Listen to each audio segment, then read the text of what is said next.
Narito na ang PTV Balita ngayon. Patuloy ang pag-usad ng andas ng Jesus Nazareno kung saan marami na rin ang nag-aabang sa Duque de Alba Street sa Maynila. Makabilita tayo doon. Naroon ang ating kasama si Bien Manalo. Bien. Joshua, unti-unti nang dumadagsa ang mga deboto na matyagang naghihintay ng prosesyon dito sa bahagi ng Duque de Alba Street at Castillejo Street. Malapit ito sa Arlegui Street. Ito yung isa sa mga kalsada na daraanan mamaya ng prosesyon. At kung makikita mo, Joshua, sa likod ko ay meron doong prayer station na itinayo ng isang organisasyon noon pang Martes. At karamihan sa mga deboto dito ay dito na nagpalipas ng magdamag at marami rin sa kanila ay nagmula pa sa malalayong probinsya tulad ng Laguna, Rizal, Cavite, at may mga personnel para mapanatili ang kaayusan at seguridad sa lugar.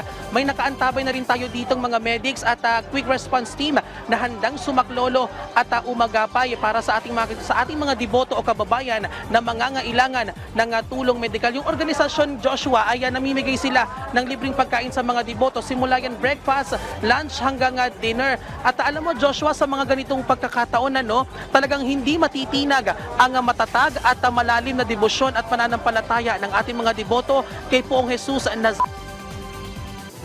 Tangin at pasasalamat para sa poon. At yan muna ang update mula rito sa Duque de Alba Street. Balik sa Joshua. Maraming salamat, Bien Manalo. Sumentro naman sa pag-asa at pagsunod kay Jesus ang naging misa ni Archbishop Jose Cardinal Advincula kanina sa isinagawang Misa Mayor. Libo-libong deboto ng Poong Jesus Nazareno ang nakiisa sa Misa Mayor kaninang hating gabi sa Carino Grandstand. Kasama ng kardinal ang kura paroko at rector ng Quiapo Church na si Balanga Bishop-elect June Sescon at ng iba pang mga obispo. Ayon kay Cardinal Advincula, nais ng Diyos na mabuhay tayo ng naayon sa kanyang turo. Hinikayat rin ng kardinal ang mga deboto na maging masunurin sa Poong Jesus Nazareno gaya ng pagsunod nito sa kanyang ama. May mas magandang turo ang mahal na Senyor. Sa halip na habang may buhay, may pag-asa, ang turo niya sa atin ay habang may pag-asa, may buhay. Hanggat meron tayong pag-asa, meron tayong buhay. Hindi natin kayang mabuhay kung wala tayong pag-asa sa buhay.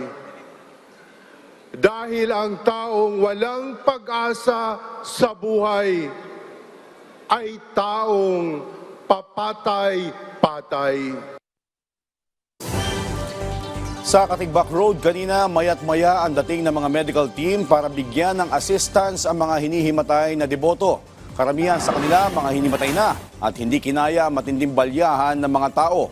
Putlang-putla at basang-basa ng pawis ang ilang mga hindi kinaya ang dami ng deboto. May isa pang napasandal na lang sa isang poste dahil lang hihina na. Naging mabagal ang paggalaw ng Jesus Nazareno at may mga pagkakataon pa na matagal ang pagtigil ito sa pag-usad. Itinuring ng Philippine National Police na mapayapa ang pagsisimula ng traslasyon ng Poong Jesus Nazareno ngayong araw.